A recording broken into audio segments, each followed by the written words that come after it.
Hello guys and welcome back to another video, and today we are going to be taking a look at the Hammond collection concavenator. Let's get started with the review. First, let's take a look at the box actually.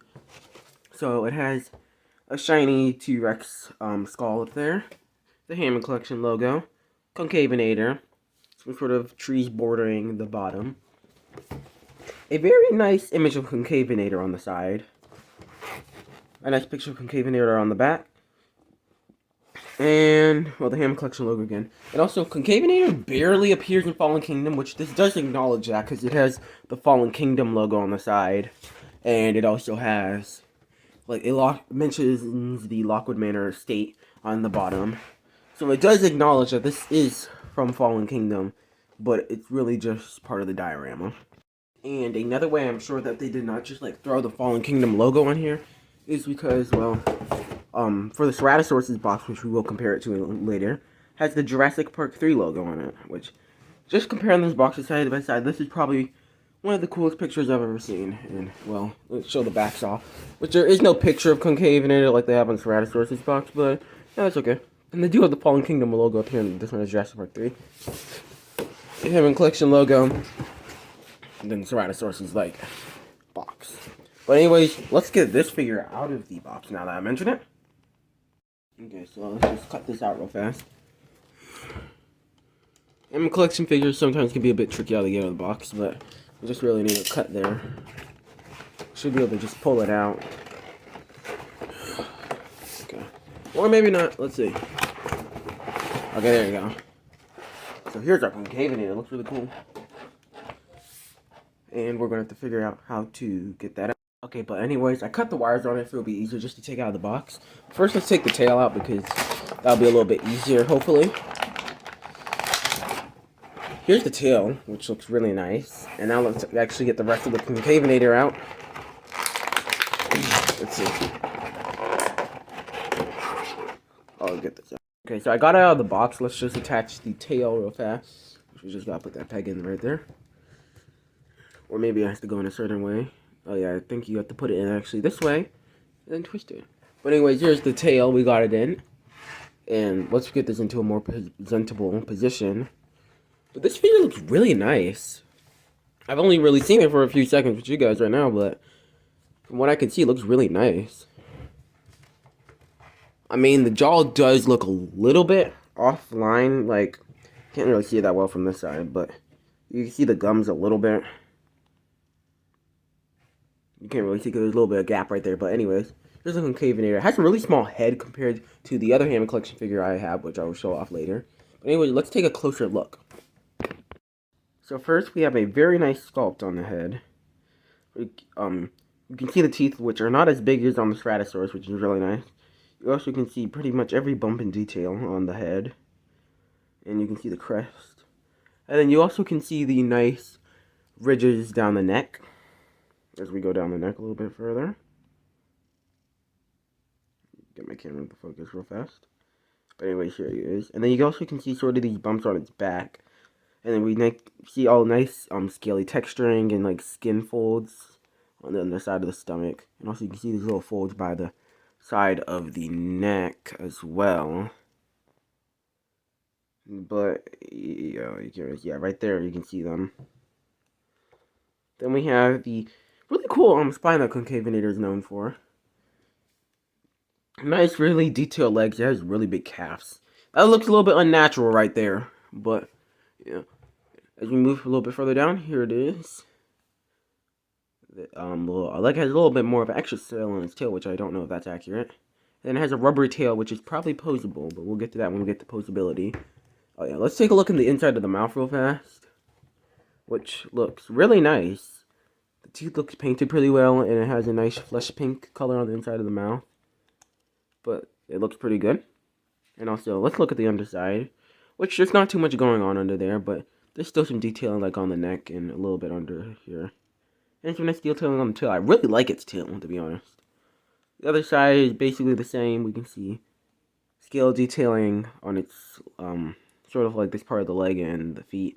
And it has painted nails, which is nice, which the Hammond collection usually do have. And it's nice posability, which we'll get to that right now with the articulation. Okay, But anyways, let's get on to this part, which it actually stands pretty well. I feel like I can get into a little bit better of a standing position, but we'll get to that later.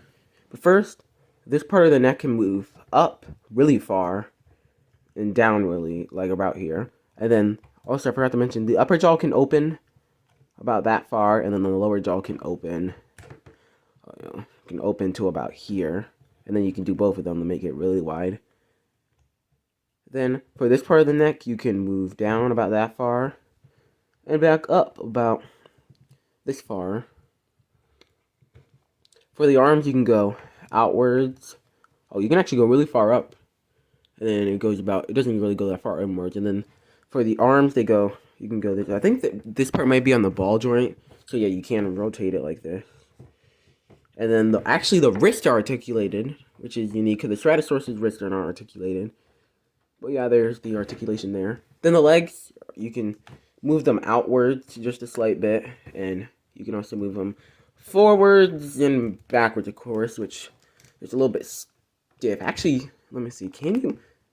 Oh, it's really stiff if you... Ooh, there you go. But yeah, it's really stiff, but you can still move it forwards and backwards. Then for the knees, they're on a ball joint, so you can swivel them like that, or you can also put them really far forward and really far back. Same for the calf, sort of. Well, not the calf, but the shin. And then the foot moves sort of just down like that. And then let's move on to the tail, which is on a ball joint, so you can sort of just twist it, or you can turn it like that. But also, I think it has a wire in it, like most Hammond collection, so you can actually bend the tail, which I really do like. You can just like completely bend the tail and manipulate it. But that's pretty much all the articulation on the Hammond collection concavenator. Let me see if I can get into some more natural poses. Okay, so I tried to get into a little bit more of a more natural pose, but here it is. One thing I did notice that it kind of bothers me is the feet are very webbed, sort of. And then from the bottom, yeah, I'm not the biggest fan of that, but it's probably just to help it stand without giving it too big of a feet. But yeah, so let's move on to the size comparison. So with the neck stretched out as far as possible, it measures in at about 14, like maybe 13.5 inches. And in height at the top of the sail. And about this position is about 6. But in the tallest position, it probably could get higher. But I don't really want to move into that position. But anyways, yeah. So let's actually compare it to some things. First, let's start with the other Hammond collection figure that I have, which, if you don't already know, is the Ceratosaurus, which I really do like the Ceratosaurus. Let me see if I can get it to stand, because it's not really standing in the position that it's in. But here you go. Here's the Ceratosaurus, which, compared to the concavenator, which we will put in front, concavenator is a bit shorter than it, I think, actually. And the Ceratosaurus in general is just larger. Even this, like, the crouching position, Ceratosaurus is just much larger than concavenator, which gives you some nice variety, of course. And also the head is much bigger and the teeth are much bigger as well. And then also the tail is less posable. It's still posable, but it's less posable on the Ceratosaurus since its tail is a little bit thicker. But I really like the Ceratosaurus. This is the first, like, really good Hammond collection figure that came out. And concavenator, also a really good figure. Next, let's compare it to the... Like I was saying, let's compare it to the Velociraptor, which it's actually not too much taller than a Velociraptor in this position. And also, let's compare it to probably the creature I did in my last review, which is Scutosaurus, which it doesn't tower over these creatures as much as I was expecting. If I were to put it in a taller position, like possibly put it up like that, it's still not as tall as I would expect it to be. Like, maybe I can bring back the Ceratosaurus for a split second just to sort of show. The Ceratosaurus is still much bigger compared to it. But yeah. Anyways, let's also compare it to the Chris Pratt, which, honestly, a human figure also doesn't get too big compared to the concavenator. And then, last, let's actually compare it to another creature that was in the Lockwood Manor, which was Mononychus, which this is also based off the one in Lockwood Manor, because I'll put a picture up on screen of the Mononychus in the Lockwood Manor, and then now I'll put a picture of the concavenator from Lockwood Manor up there. But the concavenator actually differs quite a bit, but the Mononychus looks pretty much identical, at least from what I can remember. And I really like Mononychus. I have not really pulled this figure out for a minute for a size comparison. But it doesn't tower over it too much. But anyways, let's move on to the final thoughts of this figure. Honestly, if you see this figure, I recommend picking it up. I found this one at Target after like forever waiting for it to actually come out in Target. I thought I was going to have to order it off Amazon, but yeah. Hello there. I'd like to let you guys know that, well, let me show you. We've got merch. So, please buy some merch.